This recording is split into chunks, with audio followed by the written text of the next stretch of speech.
CEAP, Centro Espírita Altivo Panfiro. Uma casa de amor. Bom dia, os companheiros aqui presentes, bom dia a quem nos acompanha de casa. Estamos iniciando o nosso estudo do Evangelho de hoje. Nós estamos no capítulo 18, muitos os chamados, poucos escolhidos. Vamos pegar hoje do item 4 em diante, mas nós vamos ler o item 3 porque nós, semana passada, falamos muito rapidamente dele. Então, capítulo 18, item 3, tá? Então, também vai adiantando o nosso lado, né? Que a gente já vai abrindo o capítulo que a gente vai estudar. Então, é uma passagem de Mateus, no item 3, que ele fala assim: entrai pela porta estreita, porque a porta da perdição é larga. O caminho que a ela conduz é espaçoso, e existem muitos que entram por ela. Como é pequena a porta da vida, como é estreito o caminho que a ela conduz, e como são poucos os que a encontram. Então vamos fazer a nossa prece para nós começarmos o nosso estudo de hoje. Nós queremos te agradecer, querido Jesus, por nos permitir estarmos aqui, iniciando o nosso domingo de maneira tão saudável, Senhor, porque estamos estudando o Teu Evangelho. Então nós te pedimos, querido Jesus, que nos abençoe a todos, que possamos manter os nossos sentimentos e os nossos pensamentos unidos na Tua direção, para que possamos compreender cada vez mais e melhor as Tuas vontades com relação a nós, as vontades de Deus com relação a nós. Então, Jesus, em Teu nome, em nome de Emmanuel, patrono do nosso curso, em nome desses espíritos amorosos que trabalham aqui no nosso CEAP, na nossa casa de amor, em nome de Deus, nosso Pai, que pedimos permissão para iniciarmos o estudo da manhã de hoje. Graças a Deus. Então, nós demos uma passadinha no item 3 da semana passada, só para dar uma recordadinha, que nós entendemos quando ele diz que a porta larga é a porta da perdição, porque é a porta da facilidade. A gente, quando vai fazer alguma coisa, não, mas é muito mais fácil eu fazer assim, e a gente quer fazer no meio mais rápido, mais fácil. E se a gente usar esse critério em todos os momentos da nossa vida, só tendo facilidades, a gente não faz esforço. É na hora da dor, do sofrimento, da preocupação, que a gente faz esforço. E nós aprendemos no capítulo anterior, no capítulo 17, que verdadeiro espírito é aquele que faz esforço para domar suas más inclinações, para domar as suas dificuldades. Então é isso aí. Então ele diz: entrai pela porta estreita, porque a porta da perdição é larga. E o caminho que a ela conduz é um caminho espaçoso, o caminho da facilidade. E existem muitos que entram por ela, muitos que preferem o caminho da facilidade. Como é pequena a porta da vida, como é estreito o caminho que a ela conduz. E a gente sabe disso, né? A vida, há momentos, não só temos momentos só de tristeza, temos também bons momentos, momentos de felicidade, mas é como nós aprendemos, é felicidade relativa. São poucos momentos. Devido à situação do planeta em que vivemos, temos mais momentos difíceis do que momentos alegres. Por isso, muitas vezes, a nossa conduta errônea. Mas a gente precisa valorizar os momentos alegres. No momento em que a gente percebe que aquele é um momento de felicidade, que a gente está valorizando, o momento difícil perde a força que tem. Então ele diz que o caminho que conduz à porta estreita é um caminho estreito, é o caminho do esforço, que pede esforço. E como são poucos os que o encontram, justamente porque querem facilidade. As pessoas querem facilidade. Então, ainda aquele caminho é complicado. Você para ter um emprego melhor, que você não seja um trabalho então um esforço físico tão grande, um trabalho braçal, é preciso que você estude.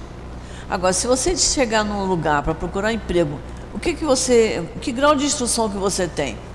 Nenhum. Então você vai lavar chão, vai lavar louça, vai limpar a parede, que é trabalho braçal. E chega uma idade em que a gente não pode ter trabalho braçal. Então, por isso que a gente sempre recomenda. O caminho do estudo é que vai fazer a gente ter um pouco mais de facilidade e um final de vida mais equilibrado. Porque chega um ponto que não dá. Trabalho cansativo, trabalho físico, trabalho braçal, chega um momento, uma idade que a pessoa não suporta. Então é preciso o esforço do estudo. Para nós conseguirmos sair desse planeta de provas e expiações, é preciso que a gente faça um esforço para a gente mudar a nossa maneira de pensar, nossa maneira de agir, nossa maneira de falar. É isso? Para que a gente suba um pouquinho na escala evolutiva para conseguir viver num mundo um pouco melhor. E aí vamos ver hoje então o item 4. Hoje o Guilherme está me acompanhando. Vamos lá, Guilherme. Tendo alguém feito a Jesus esta pergunta: Senhor, são poucos os que se salvam.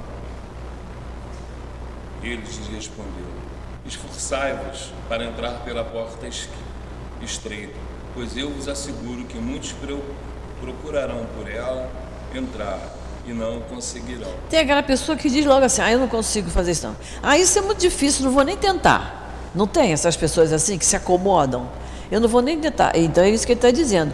Muitos procurarão entrar, mas não conseguirão, porque não querem fazer esforço.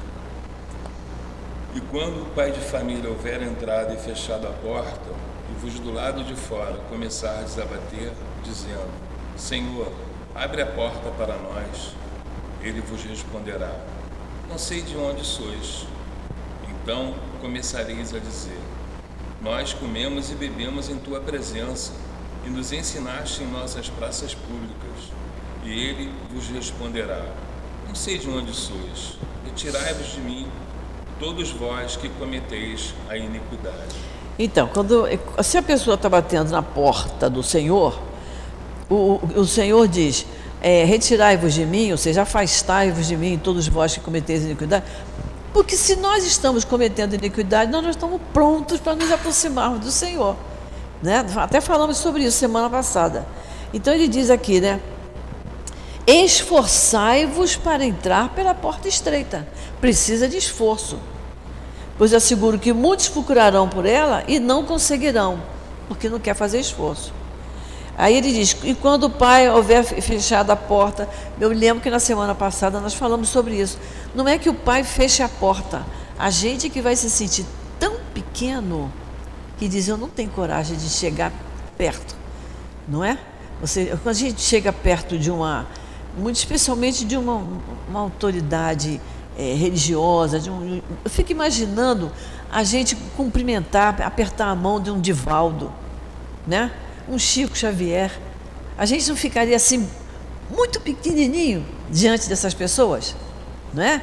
Semana passada nós demos um exemplo até assim: se a gente quisesse entrar no palácio do rei lá da Inglaterra, a gente não vai poder entrar, os guardas não vão deixar, mas nós também não nos atrevemos eu vou entrar, eu sou mais eu mando em mim e vou entrar. Nós mesmos, a gente se retrai, não é isso? Então não é que o Senhor feche a porta, o Espírito é que não tem condições de ali penetrar, né?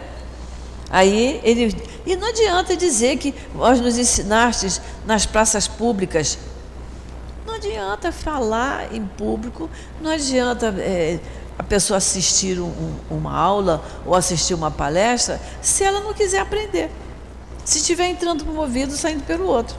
Não é verdade? Então ele vai dizer assim: vocês já ouviram as palavras na praça pública, mas não aprenderam, porque continuam cometendo iniquidades, continuam desajustados, fazendo coisas erradas. Então é a transformação nossa íntima que vai nos permitir entrar no reino de Deus.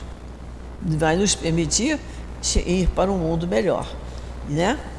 Progressivamente a gente chega lá. Então vamos lá.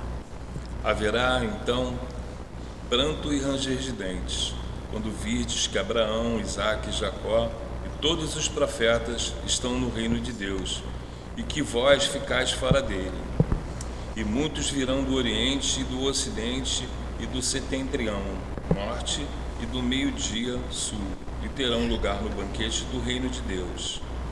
Então, aqueles que são os últimos serão os primeiros, e os que são primeiros serão os últimos. Lucas capítulo 13, 23 a 30. Isso.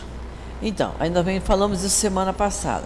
Onde é esse lugar que vai haver pranto e ranger de dente? É o lugar do sofrimento. É o lugar de sofrimento, não é um lugar bom. Quem cometer mais erros, é claro que vai ter que reparar esses erros. E ninguém repara um erro sorridente, né? O aluno faz uma prova, tira 0, ele vai estudar para fazer a outra, ele já vai com aquela preocupação de que ele tem que estar melhor do que na prova anterior. Não é isso? Então é aí que ele diz aqui. Então esse haverá pranto e ranger de dente é o sofrimento. É o lugar do sofrimento, é o lugar onde você tem que cair em si, se arrepender, reconhecer que errou. Aí ele diz, quando virdes Abraão, Isaque e Jacó. Nós já vimos que Abraão era o Deus lá de Israel, né? E Isaque e Jacó eram descendentes dele.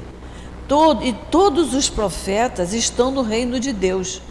Todos os profetas, eles tinham o dom de profetizar e usavam as profecias para a melhoria deles mesmos, que é o que a gente tem que fazer. Tem que pegar o estudo do Evangelho e botar para a melhoria de mim mesma. Senão não adianta eu estudar Evangelho. Se eu não mudar nada, se eu acabar, fui até o capítulo 28. Você acha que melhorou alguma coisa? Acho que não, estou a mesma coisa. Não, volta para lá, vai ser reprovado. Volta lá para a introdução do Evangelho, senão não adiantou nada. Aí ele diz, e vós ficais fora dele, porque estão cometendo iniquidades, né? Aí ele diz que muitos virão do Oriente, do Ocidente, do Norte, do Sul, e vão ter lugar no reino de Deus, desde que não façam mais iniquidade. Então aqueles serão os últimos, então aqueles que são os últimos serão os primeiros, e os primeiros serão os últimos. Isso aí nos lembra, a pessoa começa a frequentar uma casa religiosa, às vezes ela está há 1 ano, 2 na casa, e já está recebendo uma porção de tarefas para fazer, já está sendo convidado para fazer um estudo mais aprofundado. Por quê? Devido ao interesse dela. Ela tem um interesse pela aula que ela está assistindo. Ela tem uma conduta correta dentro daquela casa religiosa. E há pessoas que estão 20, 30 anos numa casa religiosa e não mudou nada. Tá, vem no dia que quer, na hora que bem entende. Sabe, se fizer uma pergunta, você já fez o curso? Já fiz todos os cursos. Mas se tiver um momentinho assim, sabe um momentinho de choque que sempre tem na nossa vida, por um motivo ou por outro? Seja na nossa casa, na nossa família, seja na nossa casa religiosa, porque nós não somos iguais, nós temos a nossa individualidade, cada um tem sua maneira de pensar, não é isso? E cada um tem sua maneira de agir. Mas pensar, eu não posso me intrometer no pensamento de ninguém, mas o agir meu é com o meu próximo, e se eu não agir corretamente, eu estou errado. Então a pessoa diz, mas eu já estou aqui não, que a nossa casa só tem 4 anos, mas numa casa religiosa antiga, eu já estou aqui há 30 anos, e daí? Né? Bebe a água fluidificada, joga o copinho no chão, bota o copinho do lado, que a gente de vez em quando encontra, né? Quando quem vai arrumar o salão encontra copo no chão. Quer dizer, bebeu a água, não foi capaz de pegar o copo, bota dentro da bolsa, a mulher tem bolsa, né? Bota o copo vazio na bolsa para jogar no lixo. Se for o homem, segura o copo. Ou se botar no chão, não se esqueça de pegar para botar no lixo. Mas as pessoas são assim, se distraem. Ah, deixei lá, me esqueci. Não faz a coisa correta. Qualquer coisa que se faça uma recomendação, a pessoa se melindra, né? Aí sai da casa, aí vai para outra casa religiosa, as regras da casa espírita são as mesmas, né? Então nós é que temos que nos transformar, nós é que temos que mudar a nossa maneira de ser. Então, o que acontece? Isso acontecia muito na casa que eu frequentava, que era uma casa antiga. O pessoal dizia assim, você vê, a fulana está aqui há uns 2 anos, já foi convidada a trabalhar no encontro, já foi convidada a dar aula. A outra que está aqui há 15, 20. Por que será? As últimas são as primeiras a ser convidadas porque mantiveram o interesse, a vontade de fazer a coisa certa, o esforço de estar sempre presente naquele dia certo, naquela hora certa. A outra é aquela que vai quando quer, quando pode, quando dá, e aí não pode pegar uma tarefa de responsabilidade, porque todas as tarefas dentro da nossa casa são de muita responsabilidade, como na nossa casa, na nossa família. O ideal é que a gente seja disciplinado e tenha horário para fazer tudo, para que tudo transcorra normalmente, organizadamente, né? Mas na casa da gente, de vez em quando, a gente dá mais bobeada, dorme até mais tarde, né? Faz umas coisinhas fora de hora. Mas na casa espírita, em que a gente lida com muita gente, todos têm que seguir as regras para que tudo funcione corretamente, certo? E aí independe de quanto tempo está na casa religiosa, depende de quanto tempo está estudando Evangelho ou as outras obras de Kardec ou dos outros espíritos. Conheço pessoas que têm em casa tem uma livraria, prateleiras cheias, mas diz assim: eu vou te contar uma coisa que você não pode contar para ninguém, então não conta, porque não vai dar certo isso. Então a pessoa lê muito, mas não muda. E aí não adianta, a porta estreita fica mais estreitinha ainda. Quanto menos esforço fizer, mais dificuldade vai ter. Vamos lá para o item 5?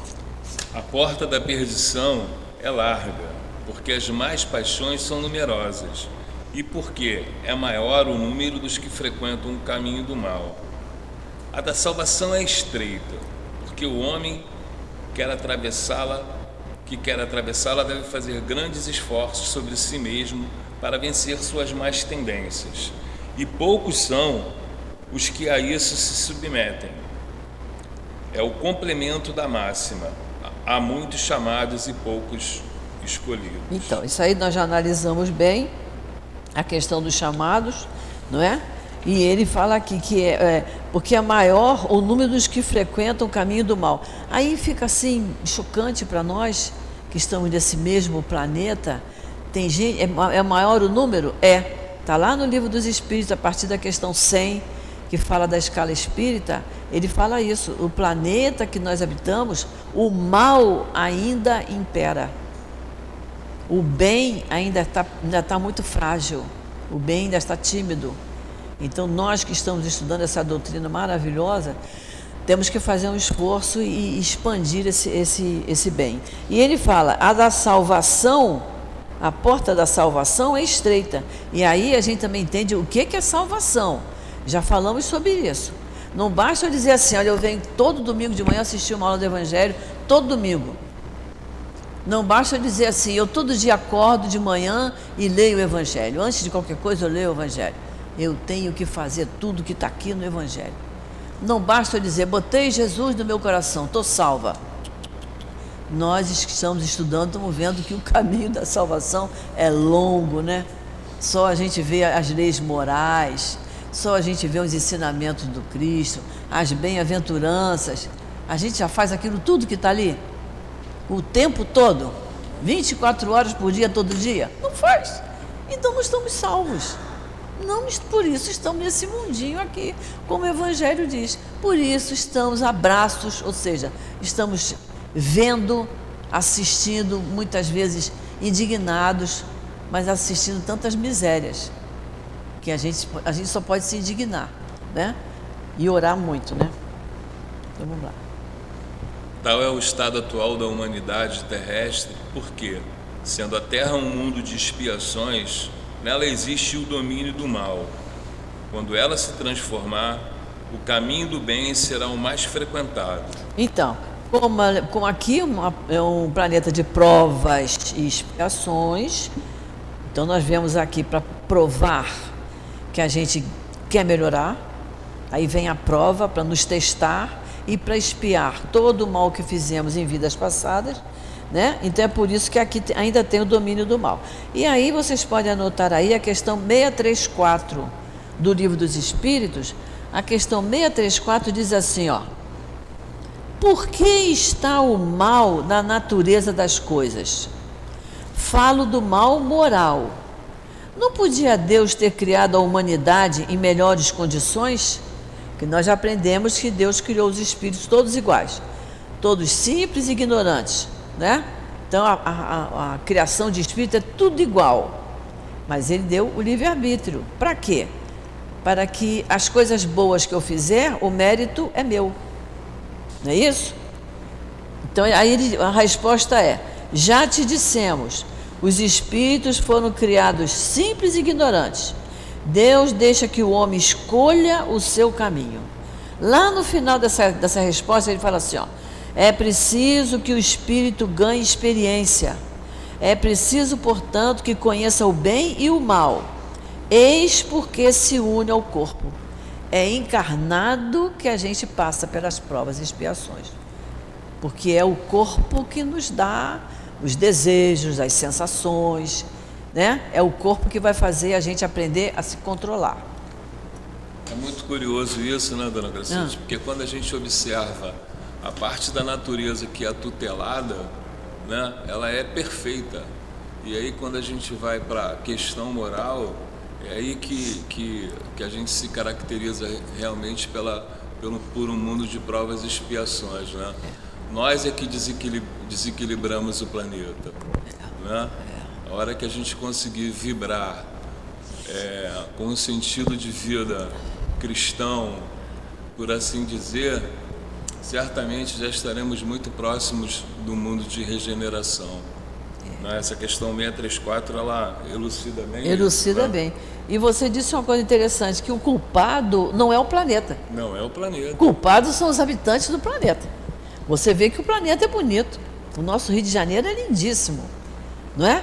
Então, se ninguém jogasse lixo no mar, se ninguém sujasse a areia da praia, se ninguém jogasse lixo na rua, olha que beleza que seria, não é isso? Então, imagina que se Deus criasse um planeta de provas e expiações carregado, Ele ia botar esse mar maravilhoso que a gente tem, Ele ia botar essas paisagens que a gente tem, as cachoeiras que tem no interior do Brasil. Ele não ia botar essas coisas lindas da natureza, Ele ia botar um planeta feio. No entanto, Ele fez um planeta bonito. Nós é que não sabemos valorizar e fazemos a coisa errada. A gente pode até fazer uma questão, por analogia, em nós mesmos. A parte que em nós é tutelada, ela funciona perfeitamente. O nosso organismo funciona perfeitamente. Por quê? Porque não depende do nosso livre-arbítrio, é tutelado pela natureza, né? As questões morais é que devem ser olhadas com mais precisão, né? Porque é o que requer a porta estreita, né? Um olhar preciso, um olhar direcionado, né? É isso aí, é a consciência, né? Agir com mais consciência. Que Deus, como ele está falando, na parte tutelada é a parte nossa, no organismo nosso, que é uma coisa maravilhosa, não é? Colocou em nós a consciência. Só não age de acordo com a consciência quem tem alguma doença, uma doença mental, mas quando está tudo funcionando, a consciência também está. E ela acusa quando a gente está certo e quando a gente está errado. Quando a gente está errado, ela acusa, ela fica lá, ó, piscando, ó, não faz isso não, não faz isso não. Mas a gente vai pela rebeldia nossa, não é isso? Então vamos lá. Essas palavras, portanto, devem ser entendidas em sentido relativo e não em sentido absoluto. Se esse tivesse que ser o estado normal da humanidade, Deus teria, voluntariamente, destinado a imensa maioria das suas criaturas à perdição, suposição inadmissível, desde que se reconhece que Deus é todo justiça e todo bondade. Todo bondade. Então, nós é que precisamos nos transformar. Depende unicamente de nós. Ele nos dá a inteligência, Ele nos dá o livre-arbítrio, mas Ele dá a inteligência para a gente usar o nosso raciocínio para fazer as melhores escolhas, né? Muito bem. Mas de que faltas esta humanidade se teria tornado culpado para merecer uma sorte tão triste no seu presente e no seu futuro, se, na sua totalidade, ela tivesse relegado à terra e se a alma não tivesse tido outras existências? Por que tantas dificuldades colocadas no seu caminho? Por que essa porta tão estreita que só a poucos é permitido transpor? Se a sorte da alma é fixada para sempre após a morte... Isso aí, a gente para aí, que isso? A alma é...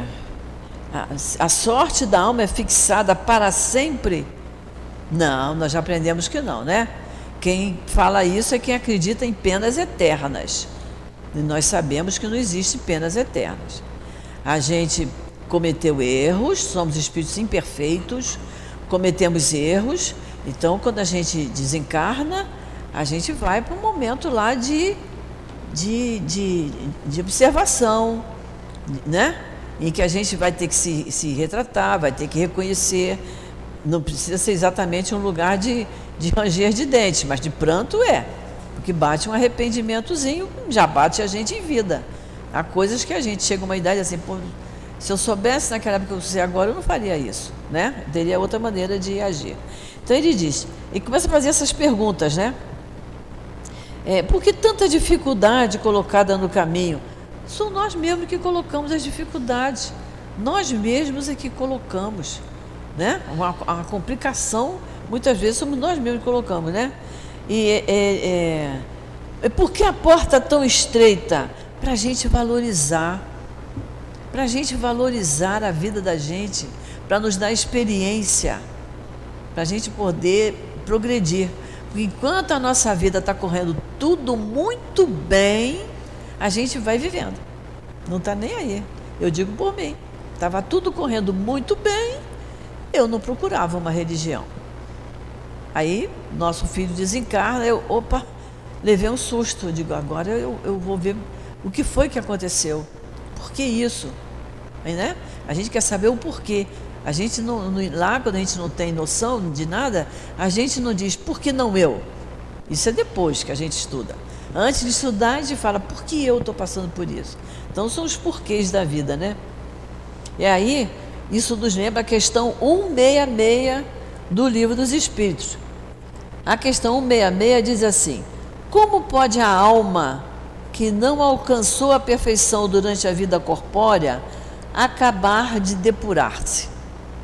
Se ela não alcançou a perfeição, e a gente sabe, a gente fica velho, fica com a cabeça branca, ainda comete erro, ainda diz coisa que não deve, ainda pensa coisa que não devia pensar, é sinal que não alcançou a perfeição. Vocês já pensaram, se não houvesse reencarnação, aí ia ter pena eterna, que viveu 80, 90 anos, não melhorou, não mudou. Aí a resposta é, sofrendo a prova de uma nova existência, uma nova encarnação. E é sofrendo a prova, passando pela prova. Que a gente nunca entenda muito a palavra sofrendo no sentido de sofrer, de massacrar. É passar por. Eu preciso passar por outra encarnação para eu aprender aquilo que nesta eu não aprendi. Ou por negligência, às vezes a pessoa não aprende por falta de oportunidade. Nós espíritas temos muitas oportunidades. A gente deve sempre, nas nossas preces, agradecer a Deus a oportunidade que estamos tendo nesta encarnação de conhecer a doutrina espírita. É uma grande oportunidade, sem dúvida nenhuma. Aí, 166A diz assim, como realiza essa nova existência? Será pela sua transformação como espírito? E os espíritos responderam, depurando-se, a alma indubitavelmente experimenta uma transformação, mas para isso necessária lhe é a prova da vida corporal, porque é na vida corporal em que a gente fica cercado de tentações, de situações complicadas, é na vida corporal que a gente expia e a gente prova, certo? E tem subpergunta A, tem B, essa 166 é ótimo para vocês lerem em casa. Trabalho de casa, estudar a questão 166. Então vamos lá. É assim que, com a unicidade da existência, o homem está sempre em contradição consigo e com a justiça de Deus. Não é? Unicidade da existência. Se só tivesse uma encarnação, não justificaria uma série de coisas que a gente passa. Não é? Por que nasce uma criança cega? Por que nasce uma criança com problemas? Por que está tudo bem e de repente tudo se desmorona? O que foi que eu fiz? Eu fui tão boazinha nessa vida, nunca maltratei ninguém, nunca fiz mal a ninguém, por que eu estou passando por isso? Se a gente não acreditar em reencarnação, essas perguntas não têm resposta. Não se pode dizer, porque Deus quer assim. Não, Deus é bom, é pai, é amoroso. Como é que Deus ia querer que eu, de repente, um filho meu desencarnasse na flor da idade? Não é? E a justiça de Deus estaria onde? Se eu não imaginasse que eu estou passando por aquela dor, porque eu estou reparando alguma coisa que eu fiz. Não foi nessa vida, mas foi em outra. E aí nós espíritas temos uma resposta, né? É assim que, com a unicidade da existência, o homem está sempre em contradição consigo e com a justiça de Deus. Com a anterioridade da alma e a pluralidade dos mundos, o horizonte se alarga, a luz se faz sobre os pontos mais obscuros da fé. O presente e o futuro são solidários com o passado. Só então pode-se compreender toda a profundidade, toda a verdade e toda a sabedoria das máximas do Cristo. Olha que coisa interessante. O presente e o futuro são solidários com o passado. Está tudo ligado, né? O meu presente está ligado ao meu passado. O que eu sinto hoje, o que eu passo hoje, foi coisa do passado. As facilidades que eu tenho hoje, que eu tive nesta encarnação, eu já plantei na encarnação passada, porque nós temos uma felicidade relativa. Ninguém diz que nós não temos felicidade nenhuma. Então, mesmo sendo relativa, sendo em alguns momentos, mas eu tenho. Então, eu tenho porque na encarnação passada eu me propus isso. Certo? Agora, qual é a minha relação com o futuro? É o que eu estou fazendo agora. No momento, estamos plantando o que será o nosso futuro. Então, se eu estiver plantando coisas boas, eu vou ter coisas boas. Se eu não estiver, né? Então, é muito interessante isso. O presente e o futuro são solidários com o passado, ou seja, é a nossa trajetória espiritual, que vem de vidas passadas, da vida presente e continua na nossa vida futura. Por isso que é bom a gente estudar o Evangelho assim, mastigando, porque às vezes a gente lê uma frase, né? E fica meio, o que é isso aqui? Mas eu acho que deu para a gente entender. Ninguém está fazendo comentário hoje, só o Guilherme que falou um pouquinho, né? O Úrsula, Luiz está calado hoje, Luiz, por quê? Vamos lá, vamos. Então vamos lá. Então, já que ninguém quer falar, hoje eu estou com a corda toda. Então vamos para o item 6.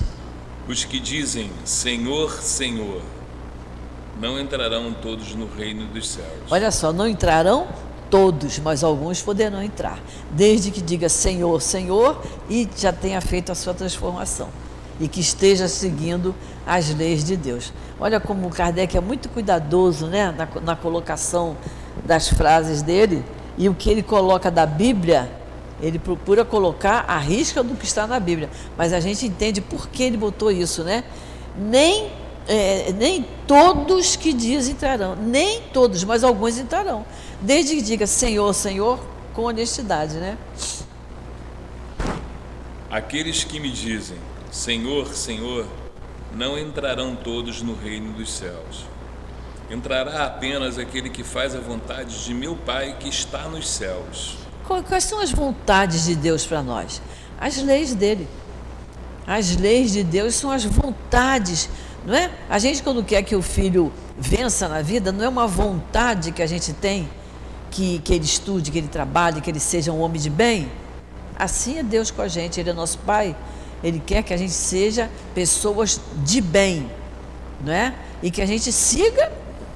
Para ser uma pessoa de bem, eu tenho que me educar o meu espírito, seguindo as leis dele, que são as vontades dele. Está aqui, ó, a vontade de meu Pai, que está nos céus.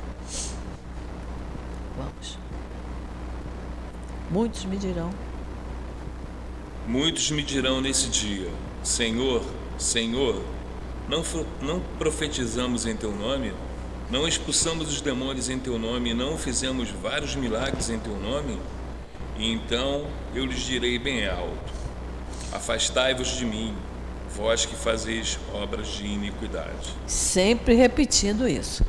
Se cometermos atos errados, não adianta profetizar em nome dele.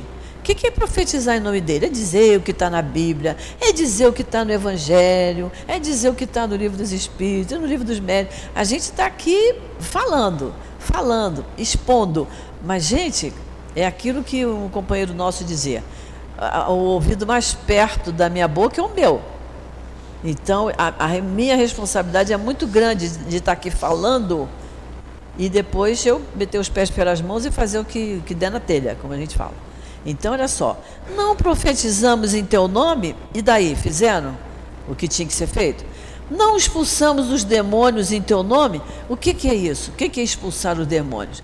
É o trabalho que se faz na desobsessão. E aqui o termo da Bíblia é demônio, mas para nós são espíritos sofredores. E a gente sabe que no trabalho da desobsessão, no trabalho de sexta-feira, vem espíritos sofredores, vem pedindo ajuda, pedindo amor, pedindo a caridade que se faça para conversar com eles, para ouvi-los, para eles aprenderem alguma coisa e melhorarem um pouco. E aqueles médiuns que estão atendendo aqueles espíritos têm uma responsabilidade enorme. Trabalho mediúnico é de uma responsabilidade enorme. E está escrito aqui, Mateus capítulo 7, versículos 21 a 23. Quando eles disseram: não expulsamos os demônios em teu nome. É isso aí. É a responsabilidade do trabalho mediúnico. É muito sério. É muito sério. Aí ele diz: não fizemos vários milagres em teu nome? Porque quando a gente pede a Deus que nos ajude, nós não fazemos milagres, mas nós já falamos sobre isso aqui. Até contei para vocês, minha mãe não tinha uma religião definida, mas quando eu tinha minhas enxaquecas, que desde pequenininha, ela botava a mão na minha testa, botava a mão na Bíblia, rezava, eu dormia, acordava sem enxaqueca. O que era aquilo? Amor de mãe. E a fé em Deus, que ela tinha muita fé em Deus. Porque ela, com muita pena de mim, de eu ser tão criança, e quem tem enxaqueca sabe que é uma bomba, e ela então fazia isso, e eu nem, às vezes, não tomava nem remédio, eu era pequena, nem remédio. Ela dizia: deita lá que nós vamos rezar. E eu dormia e acordava sem enxaqueca. O que é isso? É o amor de mãe. É milagre? É amor. Mas é o termo que está na Bíblia, é esse. O que acontece? Chega uma pessoa aqui passando muito mal, vai ali para a salinha da cura, toma o passe de cura, os médios trabalhando ali com amor. A pessoa vem, eu já vi chegar gente aqui arrastado, uma pessoa segurando de um lado e o outro do outro, arrastado, saiu dali andando sozinho. Foi milagre? Não, foi um trabalho de amor feito pelos médios, com uma vontade enorme de ajudar aquela pessoa a recuperar as forças físicas dela. E os que estavam acompanhando ela com fé, e ela com fé. Porque também, se for tomar o passe de cura e estou tomando porque minha mulher mandou, estou tomando porque meu pai mandou, mas eu não acredito nisso. O fluido bate e volta. Eu já vivi essa experiência. Já viveu? Pois. Então, a gente sabe que isso existe mesmo, né? É o cuidado que tem que ter. Então, se fizer tudo que é errado, ele diz: afastai-vos de mim, porque vocês continuam praticando iniquidades, continuam praticando injustiças, maldade, agindo erradamente. Muito bem, vamos para o 7? Todo aquele que ouve as palavras que digo e as pratica, será comparado a um homem sábio, que construiu a sua casa sobre a rocha. E quando a chuva caiu, e os rios transbordaram, e os ventos sopraram e se abateram sobre essa casa, ela não caiu, porque foi edificada sobre a rocha. Mas todo aquele que ouve as palavras que digo e não as pratica, será semelhante a um homem insensato que construiu sua casa sobre a areia. E quando a chuva caiu e os rios transbordaram e os ventos sopraram e se abateram sobre essa casa, ela desmoronou e sua ruína foi grande. É isso aí. Isso aí nos lembra a parábola do semeador, né? Colocando a semente em terra boa, a planta cresce. Colocando a semente em terreno pedregoso, entre espinhos, eles abafaram a semente e ela morreu. E nos lembra também, que todo mundo aqui deve saber, a história dos 3 porquinhos, né? Não é? Não é isso? O porquinho que construiu a casa em terreno firme foi o que construiu de qualquer jeito, casa de palha, o vento veio e derrubou. É uma historinha de criança, mas é baseado nisso aqui. O fundo moral é esse, não é? Então, realmente é isso. E toda a relação nossa, que é feita por interesse, né? Eu me dou bem com aquela pessoa ali, porque eu conheci uma pessoa que dizia isso: nós temos que ter um amigo médico, um amigo advogado, um amigo dentista. Por quê? Porque na hora que precisasse, ia chamar cada um desses, entendeu? Eu conheci uma pessoa que dizia, mas com a maior tranquilidade dizia isso. Então, essa amizade é sólida? Não, a amizade feita por interesse não é sólida, de jeito nenhum, não é? Então, é o que ele diz aqui. É a questão da palavra de Deus, dos ensinamentos do Cristo. Se não for dita de maneira correta, que não penetre no nosso coração de uma maneira sólida, ela se perde. Não é isso? Ela se perde. Isso aí que a senhora acabou de fazer, dona Gracilde, são aquelas relações que invariavelmente as pessoas vivem no sacrifício, porque já reconhecem a necessidade de entregar o bem em quaisquer circunstância, mas ainda não tem a coisa clara e vivem buscando sempre alguma recompensa nas suas ações. E por qualquer coisinha desiste. Está muito complicado isso, né? Então, a doutrina espírita tem muita gente que não frequenta, porque diz que ela é muito difícil. Tem muito livro para ler, tem muita coisa para estudar. É complicado isso, então é melhor eu ir numa que eu vou lá e volto, e ninguém me chama para nada, né? Não me responsabilizo por coisa nenhuma. Agora, a doutrina espírita fala o tempo todo que eu tenho que me transformar, eu tenho que mudar o meu vocabulário. Olha como é difícil mudar o vocabulário, né? Não é vocabulário qualquer que eu estou falando, é vocabuláriozão que eu estou falando. Todo mundo sabe, né? É difícil mudar o hábito, né? Então, a pessoa diz, a doutrina espírita é muito difícil a doutrina espírita. E aí, não está entendendo que não é que ela seja difícil, é que ela tem um objetivo, que é nos transformar para melhor. Para que a gente, numa próxima encarnação, a gente tenha uma vida mais equilibrada, mais tranquila, com mais amor. Não é que tenha uma vida mais fácil. A gente fica imaginando uma irmã Dulce, uma Madre Teresa, um Chico Xavier, tiveram vidas fáceis, mas tiveram uma vida repleta de amor, em que a dor para eles não tinha muita significância. Não era problema para eles. Nem a dor, nem a beleza, nada. Nem o dinheiro, nada para isso, para eles era importante. Que são coisas que são importantes para nós no momento em que vivemos, né? No patamar moral que a gente ocupa. Qualquer dor para nós, a gente já sai correndo para tomar um remédio, já fica apavorado, né? Um problema emocional, a gente já fica... Tem que tomar um remédio para eu dormir, meu coração está batendo muito forte, eu tenho que tomar um remédio para o coração. A gente já fica logo assustado, a gente não sabe enfrentar aquilo com coragem, como diz Emmanuel lá no capítulo 11 para nós. Enfrentar as dificuldades com coragem. Muitas vezes nos falta por não estarmos preparados. E o objetivo da doutrina espírita é nos preparar. Então é bom, né? Não é bom estudar a doutrina espírita? Então vamos lá. Aquele, pois, que violaram desses menores mandamentos e que ensinar os homens a violá-los, será olhado no reino dos céus como o último. Poxa, além dele não praticar os mandamentos, ainda ensina os outros a violar. Errou duplamente, errou com ele e com os outros, né? Será olhado no reino dos céus como o último. Mas aquele que os cumprir e os ensinar será grande no reino dos céus. E aí a gente fica assim, ensinar, gente, nas menores coisas. A gente tem a oportunidade de ensinar nas menores coisas.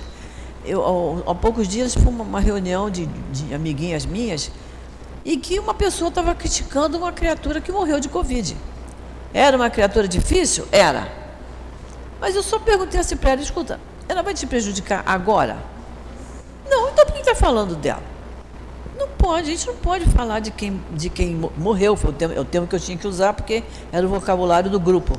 Vou falar desencarnou, vão dizer que eu estou esnobando. Eu falei, não se pode falar de quem morreu. Por que vocês estão falando mal da criatura? Eu falei para ela, se ela estivesse aqui, Deus me livre, pois é, se ela estivesse aqui, ela estava com o dedo em riste de uma por uma, mas ela não está. Então, a gente nem se fala mal pelas costas de uma pessoa, quanto mais de quem já morreu. Vocês sabem que isso não faz bem à alma dela? A alma dela não repousa enquanto tiver alguém falando mal dela. E aí, era um grupo de 8 pessoas, 8 mulheres. Houve um silêncio, sabe? Eu acho que eu falei até mais brando do que eu falei agora, que agora eu estou assim, cheia de intimidade com vocês. Mas eu falei mais branda, para todo mundo achar que eu sou branda o tempo todo. Então, mas houve um silêncio, porque as pessoas param para pensar um pouquinho, o que adianta eu falar mal de alguém que já não está aqui, ficar relembrando coisas amargas, é uma bobagem muito grande, né? Então a gente pode ensinar, sim, a gente pode. Tem uma amiga nossa que ficou viúva, uma moça muitíssimo mais nova que eu, ficou viúva e estava num desespero, aí quis conversar comigo. Eu falei para ela, você imagina se seu filho for fazer lá na Alemanha, e você todo dia você diz para ele, eu estou passando mal, estou com muita saudade de você, eu estou com dor aqui, dor ali, só porque você está longe. Mas ele está fazendo um curso lá na Alemanha, não pode voltar aqui. Então você tem que se acalmar, tomar seus remedinhos. E quando ele perguntar, mamãe, você está bem? Eu estou ótima, estou bem demais, meu filho. Quero que você estude, fique tranquilo aí. Assim é a situação do seu marido. Deixa ele lá, tranquilo, se refazendo. E você aqui trate de orar e para de chorar. Segue a sua vida, trabalha, estuda, vai tratar da sua vida. E para com isso, porque não adianta. Você reclamando, ele vai voltar? Não, então. Quando a gente não tem uma solução imediata, eu tenho que procurar a melhor solução para mim, para eu viver melhor.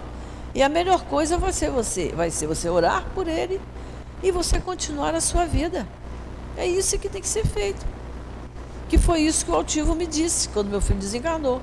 Ele falou para mim, estude e trabalhe. Porque é o trabalho que a gente passa o tempo, fica cansado, chega em casa, toma banho, come e dorme porque está cansado. Agora, se ficar em casa pensando no sofrimento, não vai ter sono. Aí vai tomar remédio, aí sai tudo errado. Não é isso? Então, quando ele fala que o ensinar é nesse sentido, é a gente passar o conhecimento que a gente já tem para ajudar a pessoa. Não é passar com veemência dizendo, olha, eu vou te falar uma coisa que eu sei que é verdade. Não, é passar aquilo de maneira suave para botar ela para pensar, para ajudar. A nossa finalidade é o ensinar para ajudar.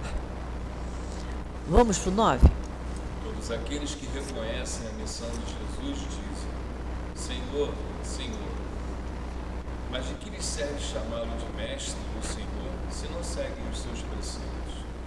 Serão cristãos os que o honram, com atos exteriores de devoção e ao mesmo tempo sacrificam ao orgulho, ao egoísmo, à cupidez e a todas as suas paixões? Olha só, os que se sacrificam serão cristãos os que o honram com atos exteriores de devoção? São os cuidados que temos que ter, né?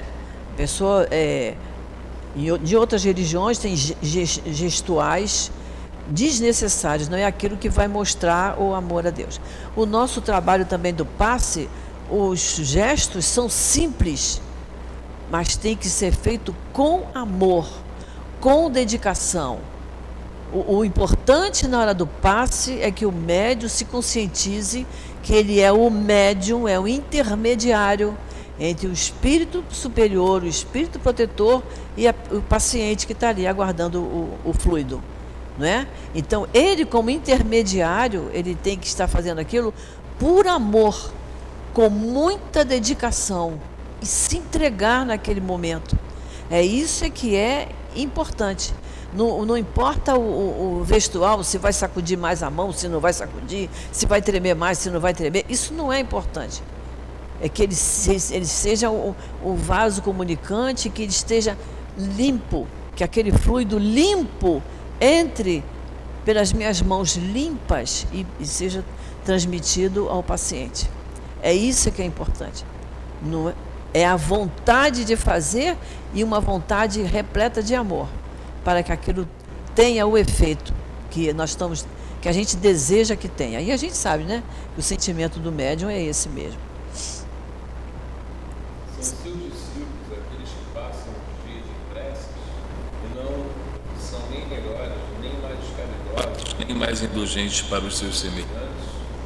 Não basta ficar rezando o dia inteiro, senão fizeram o que é correto fazer, né? Não, e do mesmo modo que os fariseus, eles têm a prece nos lábios e não no coração. Pela aparência, eles podem se impor aos homens, mas não a Deus. E inutilmente eles dirão a Jesus: Senhor, nós profetizamos, isto é, ensinamos em teu nome, expulsamos os demônios em teu nome, nós bebemos e comemos em tua companhia.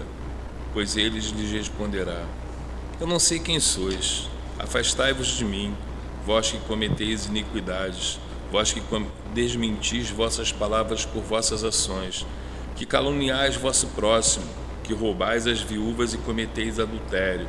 Retirai-vos de mim, vós cujo coração destila ódio e fel, que derramais o sangue de vossos irmãos em meu nome, que fazeis das lágrimas correrem em vez de secá-las. Para vós haverá pranto e ranger de dentes, porque o reino de Deus é para aqueles que são mansos, humildes e caridosos. Não espereis dobrar a justiça do Senhor pela multiplicidade das vossas palavras e das vossas genuflexões. A única estrada que está aberta para o que encontreis a graça diante dele é a prática sincera da lei do amor e da caridade. Isso nós já analisamos bem isso aqui, né? É bom até a gente ler para meditar novamente sobre esse parágrafo, mas já analisamos bem. Vamos para o último parágrafo. As palavras de Jesus são eternas, porque são a verdade. São não só a salvaguarda da vida celeste, como a garantia da paz, da tranquilidade e da estabilidade nas coisas da vida terrestre. Eis porque todas as instituições humanas, políticas, sociais e religiosas que se apoiarem nessas palavras serão estáveis como a casa construída sobre a rocha. Os homens as conservarão, porque nelas encontrarão sua felicidade, mas aquelas que violarem essas palavras serão como a casa construída sobre a areia. O vento das revoluções e o rio do progresso as derrubarão. As derrubarão. Olha, vocês podem procurar no Livro dos Espíritos, questão 843, é que vai falar sobre livre-arbítrio. Vale a pena. 843, 44, 45. A 886 fala sobre a caridade como entendia Jesus. São questões muito boas da gente ler, estudar, para a gente entender cada vez mais e melhor. Então, olha só, as palavras de Jesus são eternas, porque elas garantem a paz em nós, a tranquilidade, a estabilidade nas coisas da vida terrestre. A gente sabe que existe uma instabilidade. Uma hora você tem uma notícia boa, você não sabe, daqui a 10 minutos tem uma notícia desagradável. É a instabilidade. Mas as palavras do Cristo que nos dão paz faz com que a gente promova essa estabilidade, certo? E ele fala, porque todas as instituições humanas, políticas, sociais, religiosas, vê que Kardec englobou tudo aqui. Instituições políticas, sociais, humanas, religiosas, que se apoiarem nessas palavras, serão estáveis. Então, quando a gente discute política, questões sociais, questão religiosa, principalmente política e religiosidade, nós estamos construindo a nossa casa sobre areia. Porque nós estamos querendo que o outro pense igualzinho a mim. Quando eu discuto uma questão religiosa, é porque eu quero que a pessoa pense igual a mim, mas ela vai ter o momento dela como eu tive o meu. E nós é que temos que ter nós temos que ter essa luz na nossa mente, né? Nós não podemos fazer com o outro o que a gente não gosta que o outro faça com a gente. Porque Porque se a pessoa de outra doutrina chegar e disser, a sua doutrina está errada. Porque olha só, vou te contar uma coisa. E aí começa a falar, a gente não quer ouvir isso. Porque nós já sabemos aqui, conhecereis a verdade vos libertará. Fora da caridade não há salvação. Então, não adianta vir com conversa, né? Mas a gente deixa que fale, né? É aquela música, deixa que fale, que digo, deixa isso para lá. Olha só, na semana que vem, a gente vai pegar do item 10 em diante, tá? Item 10 em diante. E aí, quem sabe, terminaremos. Vamos fazer a nossa prece, que daqui a pouco está na aula do Newton.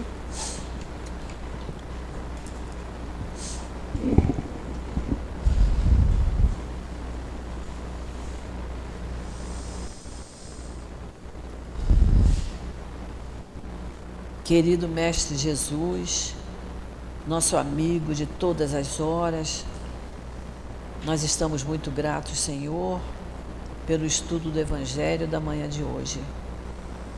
Agradecemos aos espíritos amigos que aqui trabalham no nosso CEAP, na nossa casa de amor, que aqui trabalham amorosamente, incansavelmente. Agradecemos por essa paz que nos envolve nesse instante. Pedimos, Senhor, que nos abençoe sempre, a todos nós aqui presentes, aos companheiros que não estão aqui presentes, mas que estão ligados a nós, a todos que estudam o Teu Evangelho, Senhor, e que querem fazer o esforço e que têm a boa vontade de seguir os Teus ensinamentos e de seguir as leis do Pai. Então, Jesus, em Teu nome, em nome desses espíritos queridos, em nome de Deus, nosso Pai, que nós encerramos esse nosso momento aqui de estudo em torno do Teu Evangelho. Fica conosco, Senhor, porque estamos sempre, sempre precisando muito de Ti. Graças a Deus.